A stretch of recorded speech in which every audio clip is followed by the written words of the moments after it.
Hello, ladies and gentlemen, and welcome to the It's No Longer All Greek to Me podcast, the podcast where we look at many different aspects and theories of media.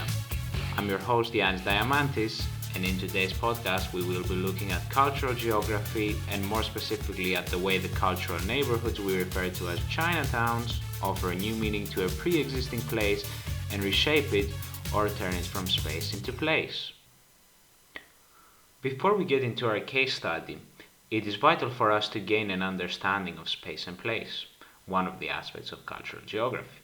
We tend to think we can define these two pretty common words, but we struggle to define them when asked to do so. So what are they? And most importantly, what's the difference between space and place? In order to shine a light on this question, we can seek out a key theorist in Yi-Fu Tuan. Tuan clarifies this fictional and negotiable for many distinction as he argues that undifferentiated space becomes place as we get to know it better and endow it with value. For additional help in understanding this definition, we need to look no further than Cresswell's example of a dorm we personalize after moving in order to express ourselves and make it significant to us, simultaneously turning it from a simple geometrically distinct area, space, to a meaningful place. This example, as well as the case study being a larger area, showcases that no matter how big or small a space is, it can be defined and used in multiple ways, given a different meaning, and turned into space.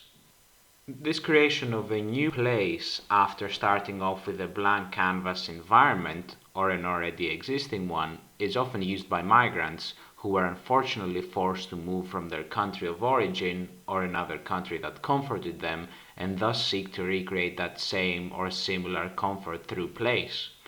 This comfort within a place is owed to three key aspects: attachment, familiarity, and identity of a place which they seek to reconstruct as they are unable to travel back frequently or at all, nor experience something similar at their new location.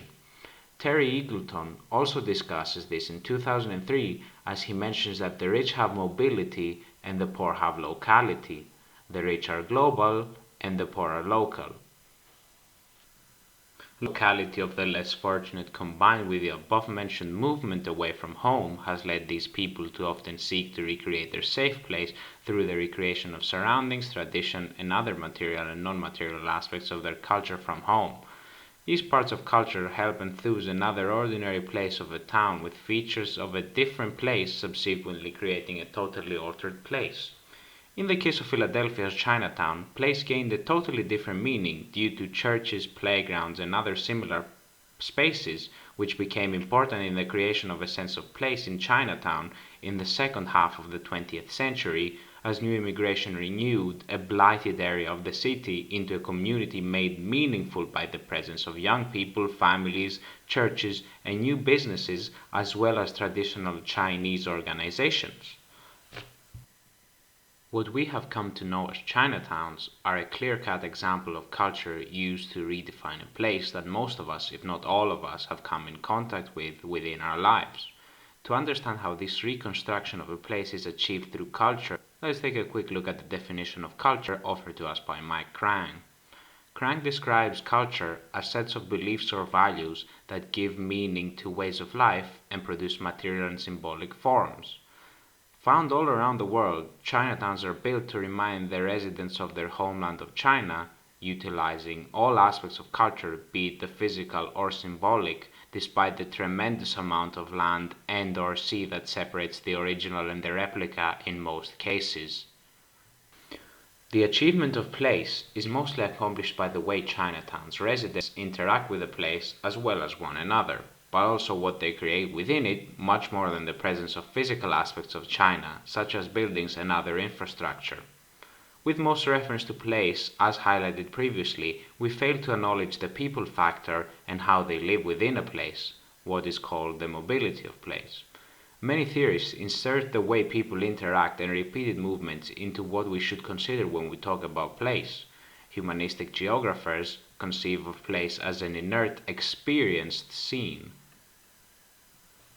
Within Chinatowns, residents behave, feel, and live similarly to what they would experience in the real and original place. From the larger things like traditions, parades, and events such as the Chinese New Year's celebrations, which take place ordinarily, like they would in China, to the smallest things such as smells emerging from the kitchen of an open window, ingredients you would find in the supermarket exclusively in this part of town or even country, while also being surrounded by their fellow Chinese countrymen, everything feels a bit like home. Outside of what it offers to people who have experienced the country by living or being born there, it also offers the youth an opportunity to retain some connection with their roots, better through information and shelter they receive from the infrastructure around them, as well as whatever they experience within the place, which also resembles China. When specifically talking about Philadelphia's Chinatown, retired police officer and Chinatown resident Brendan Lee expresses the perception of the neighborhood as something that created a sense of belonging to him and the other residents, as well as something that he looked out for and sheltered him from the outside world, who a lot of the times mistreated him and other residents and harassed them exclusively because of their skin color, appearance, and what made this place feel like it belonged to him and he belonged to it in the first place. The final key part of the discussion we need to look at considering Chinatown's interior is how heavily it is influenced by its exterior.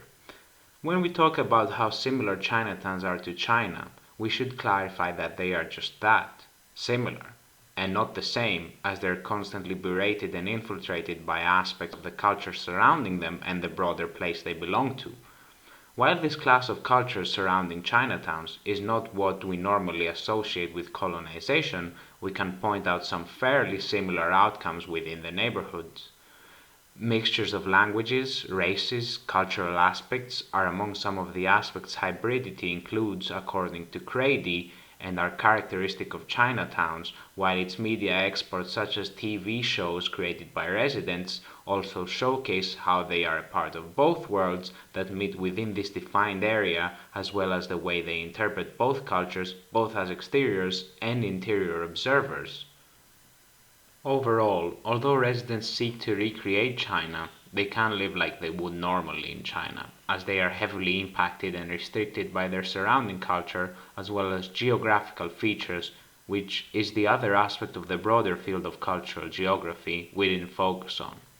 Chinatown is a great example that showcases not only the definition but also the importance and power that place holds for humans, culture, and generally within the world.